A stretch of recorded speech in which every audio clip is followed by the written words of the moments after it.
యేసుక్రీస్తు శ్రేష్టమైన నామంలో నేటి కూడికకు హాజరైన మీ అందరికి కూడా నా హృదయపూర్వకమైన వందనాలు తెలియజేస్తా ఉన్నాను. దేవుని మహాకృప కనికరాలను బట్టి దేవుడి రీతిగా మనల్ని సజీవుల సంఖ్యలో ఉంచి మరొక ప్రభు దినాన్న ఆయన ఆరాధించడానికి ప్రభువు సహాయము చేశారు. హల్లెలూయా. నేటి ధ్యానము కొరకు ఒక మాటను చదువుకుందాం.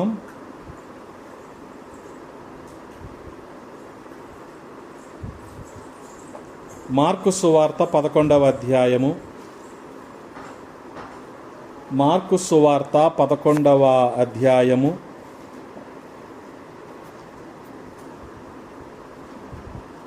3వ వచనాన్ని అందరం కలిసి చదువుదాం. 3వ వచనం.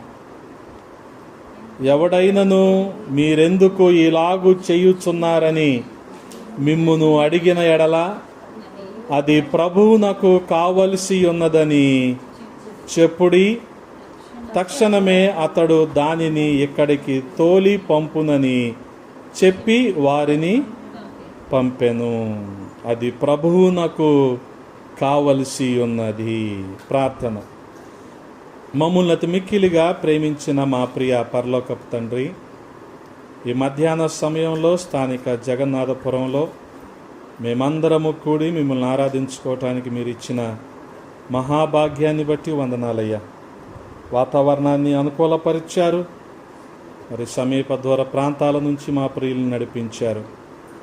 ఈ రీతిగా ప్రభువా మరి పాటల్లో తోడుగా ఉన్నారు. మీ నామానికి మహిమ తెచ్చుకున్నారు. వందనాలు. వాక్య ధ్యానములో మీరు మాతో మాట్లాడండి. అల్పుడైన నన్ను మరుగు చేయండి. మీరే మాతో ముచ్చటించండి.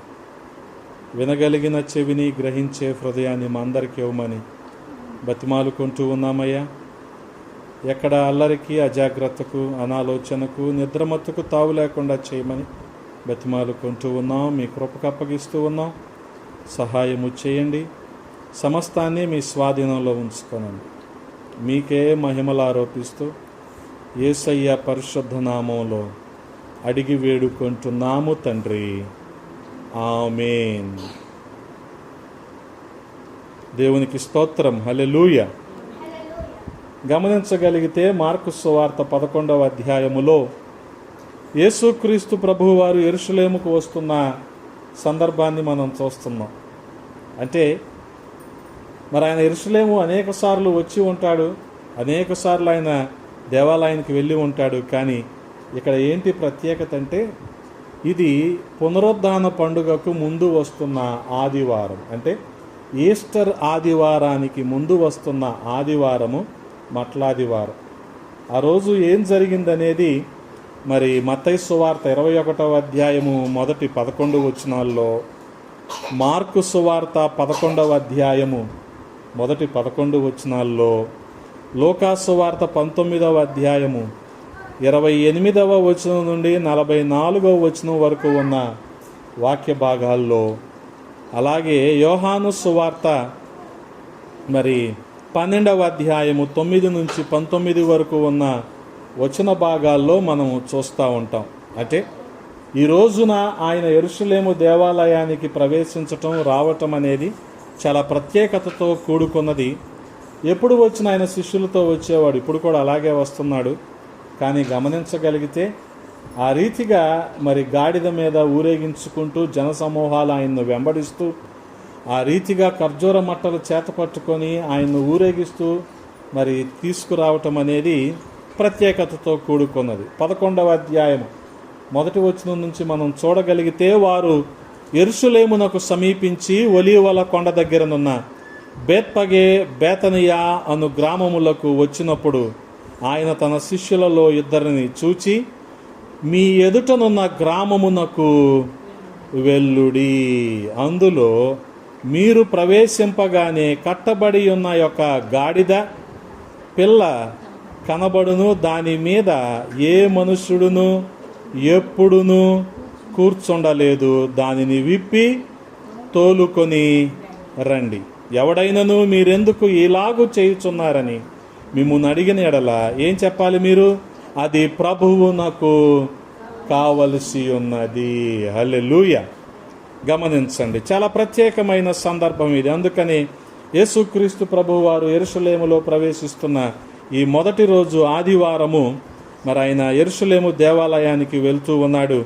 ఆయన ఆ రీతిగా అక్కడికి వెళ్ళటానికి ఆయన కోరుకున్నది ఏంటంటే ఒక గాడిద పిల్లను ఆయన కోరుకున్నాడు. శిష్యులతో ఆయన 2వ వచనంలో చెప్పిన మాట ఏంటంటే, మీరు మీ ఎదుటనున్న గ్రామాలకు వెళ్ళండి అని. హల్లెలూయా. గమనించగలిగితే ప్రియ సహోదరి సహోదరులారా, మన హోరేబు పరిచర్యల దర్శనం కూడా ఇదే. పట్టణాల్లో పరిచర్య చేయటం కాదు, కానీ గ్రామాల్లో పరిచర్య చేయటమే మన ముందున్న లక్ష్యం.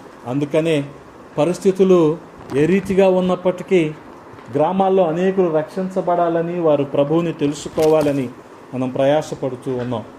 కాబట్టి మీ ఎదుటనున్న గ్రామాలకు వెళ్ళండి. ఆ రీతిగా శిష్యులకు దేవుడు ఆజ్ఞాపించింది కూడా అదే, మీ ఎదుటనున్న గ్రామాలకు వెళ్ళండి. అక్కడికి వెళ్ళంగానే మీకు ఒక గాడిద పిల్ల కట్టబడి ఉంటుంది. అది కనిపించిన వెంటనే దాన్ని మీరు తీసుకురావాలి. ఎవరైనా ఎందుకు దీన్ని తీసుకెళ్ళిపోతున్నారో అడిగితే చెప్పవలసింది ఏంటంటే అది ప్రభువుకు కావలసి ఉంది. ఇంకోటి, గాడిద గురించి చాలా విషయాలు అక్కడ 2వ వచనంలో మనం చూస్తూ ఉంటాం. అక్కడ కట్టబడి ఉందంట గాడిద. అలాగే దాని మీద అంతకుముందు ఎవరు కూడా కూర్చోలేదంట. కట్టబడి ఉంది కాబట్టి దాన్ని విప్పాలి. ఆ రీతిగా ఎవరైనా అడిగితే ఏం చెప్పాలి? అది ప్రభువుకు కావలసి ఉంది అని చెప్పాలి. వాస్తవానికి ఈ కట్టబడిన గాడిద మనిషి జీవితానికి లేదా మానవుని జీవితానికి పోలికగా మనం అర్థం చేసుకోవాలి. ఎందుకనంటే గాడిద ఎలాగైతే కట్టబడి ఉందో మనిషి కూడా అనేకమైన కట్ల చేత కట్టబడి ఉన్నాడు. ఆ రీతిగా మనం గమనించగలిగితే ఆ దీన స్థితిని చూసి, మనిషి కట్టబడి ఉన్న పరిస్థితిని చూసి దేవుడు ఈ మనిషినే కోరుకున్నాడు. హల్లెలూయా. ఆ రీతిగా ఆ రోజున దేవుడు ఆ గాడిద పిల్ల కట్టబడి ఉందని తెలిసి ఆ గాడిదనే ఆయన కోరుకున్నాడు. చూడగలిగితే గాడిద ఎటువంటిదంటే అది ఇప్పుడు ప్రభువు కావాల్సి వచ్చింది, కానీ వాస్తవానికి గాడిద అపవిత్రమైనది. సంఖ్యాకాండంలో ఏ జంతువుల్ని తినచ్చు, ఏ జంతువుల్ని తినకూడదు అని దేవుడు వారికి విధించిన ఆజ్ఞలు మనం చూడగలిగితే దేనికైతే గిట్టలు చీలి ఉండవో అటువంటి ఇది అపవిత్రమైన జంతువు అన్నమాట. అంటే గిట్టలు లేదా డెక్క చీలకుండా ఉంటే అటువంటి జంతువుని ఆ రోజుల్లో ఇశ్రాయేలీలు తినకూడదు, నిషేధము, అది వారికి అపవిత్రమైనది. గాడిద కానీ గుర్రం కానీ వీటి డెక్కలు చీలి ఉండవు. ఆవులకి గేదెలకి చీలి ఉన్నట్టు వీటికి చీలు ఉండవు. అందుకనే వీటి అపవిత్రమైన జంతువులుగా ఆ రోజుల్లో భావించారు. అలాగే ఏ భేదము కూడా లేదు. అందరూ పాపము చేసి దేవుడు అనుగ్రహించు మహిమను ఎలాగైతే పొందలేకుండా ఉన్నారో మానవుని పరిస్థితి ఆ రీతిగానే ఉన్నప్పుడు ప్రభువు మనిషిని కోరుకున్నాడు. హల్లెలూయా. గమనించండి ప్రియ సహోదరి సహోదరులారా, మరి అపవిత్రమైన జంతువు ఎక్కడుంటుందంటే అరణ్యంలో ఉంటుంది. అపవిత్రమైన జంతువు ఇర్మియా గ్రంథంలో రాయబడి ఉంటుంది. 2వ అధ్యాయం 24వ వచనంలో అరణ్యమునకు అలవాటు పడిన అడవి గాడిద అని రాయబడి ఉంటుంది. మనిషి కూడా అలాగే ఈ లోకమనే అరణ్యానికి అలవాటు పడిపోయాడు.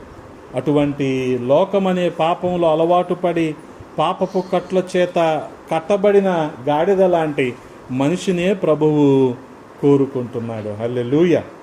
అందుకనే ఆయన ఏమన్నాడు, దాన్ని కట్లు విప్పి మీరేం చేయాలి, తోలుకొని రావాలి. యోబు గ్రంథము 39వ అధ్యాయము 5-6 వచనాల్లో మనం చూడగలిగితే అడవి గాడిదను స్వేచ్ఛగా పోనిచ్చిన వాడెవడు కదా.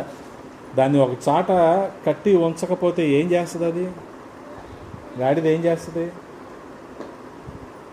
గాడిదని ఎప్పుడు కట్టి ఉంచుతారు దాని యజమానులు. కట్టి ఉంచకపోతే అదేం చేస్తుంది?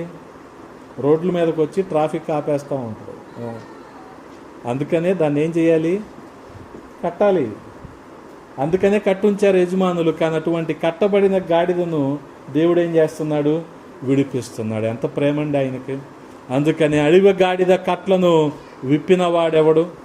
అరణ్యమును దానికి ఇల్లుగాను, ఉప్పు పర్రను దానికి నివాస స్థలముగాను నియమించి తిని అంటున్నాడు. అటువంటి అరణ్యములో, అటువంటి ఉప్పు పర్రలో, ఉప్పు నీటి మధ్యలో జీవించే ఈ గాడిద లాంటి స్వభావము, అటువంటి అపవిత్రమైన స్వభావం ఉన్న మనిషిని ప్రభువు కోరుకుంటున్నాడు. అందుకని గమనించగలిగితే అంతకుముందు ఎవరు కూడా దాని మీద కూర్చోలేదంట. 2వ వచనంలో చూడగలిగితే, మెదుటనున్న గ్రామంలోకి మీరు వెళ్ళండి, అప్పుడు మీరు ప్రవేశించగానే మీకు ఏం కనపడుతుంది? గాడిద పిల్ల కనబడుతుంది. దాని మీద ఏ మనుష్యుడు ఎన్నడూను కూర్చుండలేదు. అంటే అది ఇంకా సాధువు చేయబడలేదు, టేమ్ అవ్వలేదు అది. కుక్కలను పెంచుకునే వాళ్ళు, రీసెంట్గా నేను ఒక డిప్యూటీ కలెక్టర్ ఇంటికి వెళ్తే వాళ్ళ ఇంట్లో కుక్క ఉంది. దానికంటే ట్రైనింగ్ ఇప్పిస్తున్నారంట, మనుషులతో మచ్చిక అవటం కోసం. అంటే మనుషులను చూడంగానే అది అరుస్తుంది, లేకపోతే ఎగురుద్ది. మచ్చిక అయ్యాక ఏం చేస్తుంది? ఎగరదో, అది మనిషి, అదే దాని ఓనర్ చెప్పినట్టు వింటది. అలాగే ఇప్పుడు యజమానుడైన యేసుక్రీస్తు ప్రభువారు కూడా దీన్ని సాధు చేయటానికి, మచ్చిక చేయటానికి ఎప్పుడు ఎవరో ఎన్నుకొనని, ఎవరు కూర్చొని, ఎవరు ఎక్కని ఒక గాడిదని ఎన్నుకుంటున్నాడు. హల్లెలూయా. గమనించండి. ఎందుకనంటే ఇది మచ్చిక చేయబడకపోతే ఆ పట్టణపు కోలాహలంలో ఏమైపోద్ది? అస్సలు ఎవరికి అందకుండా అటు ఇటు గలిబిలి చేసేస్తుంది, కనపడిన వాళ్ళందరినీ తన్నుద్ది కదా. గాడిదకి ఎంతసేపు వెనక్కాలతో తన్నటం అలవాటు అన్నమాట. ఇప్పుడు వీళ్ళందరూ ఏం చేస్తున్నారు? ఆయన్ను ఖర్జూర మట్టలతో ఊరేగించుకుంటూ తీసుకొస్తున్నారు. అంతమంది జనసమూహాన్ని చూసేపాటికి ఈ గాడిదకి కంగారు. ఈ కోలాహలంలో ఇది కూడా బెత్తరపోయి ఏం చేస్తుంది? అటు ఇటు పారిపోయి వెళ్ళిపోతూ ఉంటుంది. అందుకనే అటువంటి గాడిదను సాధు చేయటానికి ఆయన ఎన్నుకున్నాడు. గమనించగలిగితే మరి గాడిద ఏమి మేస్తుందంటే అది పర్వత శ్రేణుల్లోనే అది మేస్తూ ఉంటుంది. అక్కడ ఏముంటాయి? పర్వతాల మీద రాళ్ళు, రప్పలు. అటువంటియే దానికి ఆహారం. అంటే సమృద్ధైన ఆహారం ఉంటుందా? దానికి ఉండదు. ఈరోజు మనిషి కూడా కట్టబడిపోయి లోకమనే అరణ్యంలో ఉండిపోయి పాపమనే కట్టల చేత కట్టబడిపోయిన మనిషి సమృద్ధి అయిన జీవాహారం లేకుండా అరాకొర ఆహారం కోసమే మనిషి ప్రయాసపడుతూ ఉంటాడు. కానీ దేవుడు సమృద్ధిగా జీవాహారాన్ని ఇవ్వటానికే వచ్చాడు. హల్లెలూయా.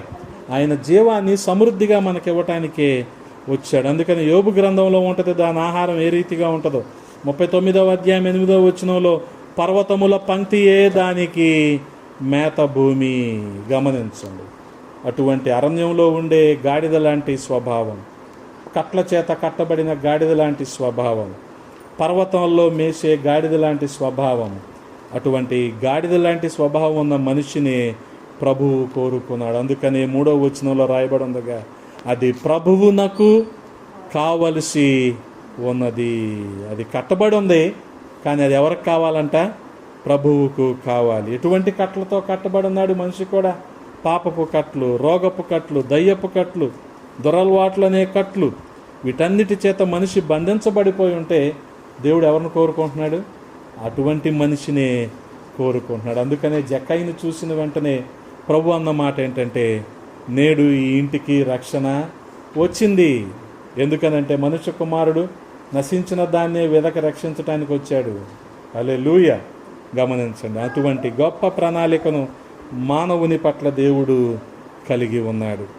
ఆ రీతిగా చూడగలిగితే మనిషి కూడా ఇటువంటి గాడిద స్వభావం అన్నమాట.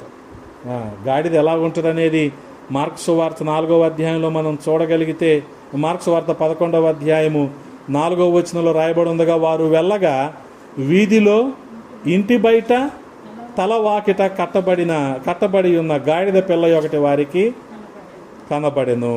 విప్పుచుండగా అక్కడ నిలిచి ఉన్న వారిలో కొందరు ఏమంటున్నారు? మీరేమి చేయుచున్నారు? గాడిద పిల్లను ఎందుకు విప్పుచున్నారని వారిని అడిగిరి. అందుకు శిష్యులు యేసు ఆజ్ఞాపించినట్లు వారితో చెప్పగా వారు పోనిచ్చారు. యేసయ్య ఏం ఆజ్ఞాపించారు? అది ప్రభువుకు కావలసి ఉంది. అది ఇంటి బయట తల వాకిట కట్టబడి ఉందంట. అది ఎవరికి కావాలి? ఇప్పుడు ప్రభువుకు కావాలి. ఒక మాట ఇంగ్లీష్లో మనం చదివితే అర్థమవుతూ ఉంటుంది. అదేంటంటే, the colt tied by the door without in a place where two ways met. రెండు దారులు కలిసే చోట అంటే అది కట్టబడి ఉందంట. అంటే గాడిద స్వభావం ఎలా ఉంటుంది? ఇప్పుడు రెండు దారులు కలిసే చోట అంటే ద్విమనస్కంగా ఉంటుంది. ఒకవైపు చూస్తూ ఉంటాం, ఆలోచనలు మాత్రం ఇంకోవైపు ఉంటాయి. ఎవరి ఆలోచనలు? మనిషి ఆలోచనలు. ద్విమనస్సు అంటే అది గమనించండి. అందుకని లోకం వైపు కాసేపు, దేవుని వైపు కాసేపు. ఏంటి మళ్ళీ ఏం ఆలోచనలు ఇవి? రెండు ఆలోచనలు, రెండు తలంపులు కదా. అయితే వెచ్చగా ఉండాలి, లేకపోతే చల్లగా ఉండాలి. ప్రకటన గ్రంథంలో లవోదికీయ సంఘంతో ఆత్మ చెప్తున్న మాట, 3వ అధ్యాయము 15వ వచనం. నీ క్రియలను నేను ఎరుగుదును, నీవు చల్లగానైనను వెచ్చగానైనను లేవు. నీవు చల్లగానైనను వెచ్చగానైనను ఉండినా మేలు అంటున్నాడు. హల్లెలూయా. గమనించండి. అందుకని నులివెచ్చని స్థితిలో ఉంటే ఆయన ఏం చేస్తాడు? ఆయన నోటి నుంచి ఉమ్మేస్తాడు కదా. ఉమ్మేసిన తర్వాత ఆ ఉమ్మిని చూసుకుంటామా? మనం చూసుకుంటామా? ఆయన కూడా ఒకసారి మనిషిని విడిచిపెడితే మళ్ళీ పట్టించుకోడు. అందుకని ఆ పరిస్థితి మనం తెచ్చుకోకూడదు. ఆ ద్విమనస్సు మనలో ఉండకూడదు. కాసేపు లోకం, కాసేపు దేవుడు అన్న ఆలోచన మనకు ఉండకూడదు. కాసేపు మరి యేసుక్రీస్తు ప్రభువారు, కాసేపు విగ్రహాలు అనే ఆలోచన మనకి రాకూడదు. అందుకని ఎలాగ ఉండాలి యాష్? అయితే చల్లగా ఉండాలి అంటే లోకంలో ఉండిపోవాలి, లేదా ఆత్మలో రగిలించబడి వెచ్చగా ఉండాలి అంటే దేవునిలో ఉండాలి కదా. Very good. అయితే చల్లగా ఉండాలి లేదా వెచ్చగా ఉండాలి. అందుకని అటువంటి ద్విమనస్సు మనలో ఉండకూడదు. అటువంటి గాడిద స్వభావం మనలో ఉండకూడదు. వాస్తవానికి ఈ గాడిద విడిపించబడాలంటే ఏం చేయాలంటే, ఈ గాడిదకు ప్రతిగా గొర్రె పిల్లను బలిస్తే తప్ప గాడిదకు విమోచన అనేది లేదు. గాడిద లాంటి స్వభావం ఉన్న మనిషికి పాపాల నుంచి విడుదల, విమోచన కలగాలంటే మన బదులు గొర్రె పిల్ల మరణించాలి లేదా వధించబడాలి, బలివ్వాలి. పాత నిబంధన కాలంలో అదే జరిగేది. మనిషి చేసిన పాపానికి మూగ జంతువు అయిన గొర్రెను బలిచ్చేవాళ్ళు. ఇక్కడ కూడా యేసుక్రీస్తు ప్రభువారు గాడిద లాంటి స్వభావం ఉన్న మనిషికి బదులుగా ఆయన గొర్రె పిల్లలాగా మరణిస్తున్నాడు. గమనించండి. చూడగలిగితే నిర్గమాకాండము 13వ అధ్యాయము 13వ వచనంలో రాయబడి ఉందిగా, ప్రతి గాడిద తొలి పిల్లను వెల ఇచ్చి విడిపించి దానికి మారుగా గొర్రె పిల్లను ప్రతిష్ఠింపవలెను. అట్లు దానిని విడిపించని ఎడల ఏం చేయాలి? దాని మెడను విరగతీయవలెను. అంటే దాన్ని విడిపించలేకపోతే దానికి ఏంటి శిక్ష? మరణమే. మనం కూడా కట్టు నుంచి విడిపించబడకపోతే, లోకం నుంచి, పాపం నుంచి, శాపం నుంచి విడిపించబడకపోతే మన జీవితం కూడా మరణపాత్రమే. కానీ ఆయన మనకు బదులుగా మనకు రావాల్సిన శిక్షను, మనం పొందుకోవాల్సిన శిక్షను గొర్రెపిల్ల అయిన యేసుక్రీస్తు ప్రభువారు భరించి ఆయన మనకు నిత్య జీవాన్ని, నిత్య రక్షణను ఆయన అనుగ్రహించారు. హల్లెలూయా. అందుకని యేసుక్రీస్తు ప్రభువారిని చూసిన వెంటనే యోహాను సువార్త 1వ అధ్యాయంలో యోహాను భక్తుడు అంటాడు, ఇదిగో లోక పాపాన్ని మోసుకొని పోయే దేవుని గొర్రెపిల్ల అంటాడు. అంటే గాడిద లాంటి స్వభావం ఉన్న మనిషిని విడిపించటానికి గొర్రెపిల్ల లాంటి స్వభావం ఉన్న యేసుక్రీస్తు ప్రభువారు శిలువ మీద మరణించారు. హల్లెలూయా. అందుకని ఆయన అంటున్నాడు, ఇది ప్రభువుకు కావాలి. ఎవరైనా అడిగితే ఏం చెప్పాలి? ఇది ప్రభువుకు కావాలి. ఎవరికి కావాలది? యేసయ్యకు కావాలి. నువ్వు నేను ఎవరికి కావాలి? యేసయ్యకి కావాలి. ఎందుకని? యేసయ్య మనల్ని ప్రేమిస్తున్నాడు. అదేగా నువ్వు పాడావిందాక, జీసస్ లవ్స్ యూ. యేసయ్యకు నువ్వు నేను కావాలి కదా, మన మంచి యేసయ్య కదా. Very good. అందుకనే ప్రియ సహోదరి సహోదరులారా, మనము కూడా ఈ లోకంలో నశించిపోవటానికి సిద్ధంగా ఉన్నప్పుడు, ఈ లోకాల్లో పాపాన్ని బట్టి మనం మరణానికి పాత్రలు అయినప్పుడు ప్రభువారు మన కోసం ఈ లోకానికి వచ్చారు. ఆయన వచ్చి అన్న మాట ఏంటంటే, మీరు ప్రభువుకి కావాలి. అంటే మీరు నాకు కావాలి. మీకు రావాల్సిన శిక్షను నేను భరిస్తాను, మీరు పొందుకోవలసిన శిక్షను నేను అనుభవిస్తాను, నేను మరణించి మీకు నిత్య జీవాన్ని ఇస్తాను అన్నాడు. అందుకనే ప్రియ సహోదరి సహోదరులారా, ఈ మట్లాదివారం రోజున ప్రభు ఆ రీతిగా మన పట్ల ప్రేమతో మనల్ని విడిపించి, మన పట్ల ఆయన ఉన్నతమైన ప్రణాళిక కలిగి మన కట్ల నుంచి ఆయన విడిపించి, మనకు బదులుగా ఆయన శిలువ మీద మరణించి మనకు రక్షణ భాగ్యాన్ని అనుగ్రహించటానికే ఆయన వచ్చాడు. ఈ సువార్తలో మనము విశ్వసించాలి, నమ్మాలి. అందును బట్టే మనము రక్షించబడతాం. అటువంటి కృపా దేవాది దేవుడు మనందరికీ దయచేయునుగాక. ఆమేన్. తలలు వంచండి, ప్రార్థన చేసుకుందాం. Close your eyes. పరిశుద్ధుడా, ప్రేమ కలిగిన తండ్రి, ఈ ఉదయకాల సమయంలో మరి రీతిగా ప్రభా కొద్ది మాటలు ధ్యానించటానికి కృపనిచ్చారు రాజా. అటువంటి అడవిలో, అరణ్యములో, ఆ పర్వత పంక్తుల్లో తింటూ అరణ్యాన్ని నివాసంగా చేసుకున్న గాడిద, ఆ గాడిదను మీరు విడిపించి దాని కట్లను మీరు తీసివేసి మీరు దాని మీద ఎక్కి దానికి ఒక ఘనతను గుర్తింపునిచ్చారయ్యా. మనిషి కూడా ఆ రీతిగా మరి గాడిద లాంటి స్వభావం ఉన్న మనిషి, ఆ మనిషిని మీరు పాపం నుంచి విడిపించటానికి, విమోచించటానికి మీరు శిలువ మీద బలైపోయారు తండ్రి. మీకు వందనాలు. మీరు ఇచ్చిన అమూల్యమైన రక్షణ కొరకై స్తోత్రాలు రాజా. విన్న మాటలను మా హృదయంలో భద్రపరచండి, నీరు కట్టి ఫలింపచేయండి. మీ కృపకు అప్పగించుకుంటూ ఉన్నాం రాజా. ప్రతి ఒక్కరిని దీవించి ఆశీర్వదించమని యేసయ్య పరిశుద్ధ నామంలో అడిగి వేడుకుంటున్నాము తండ్రి. ఆమేన్.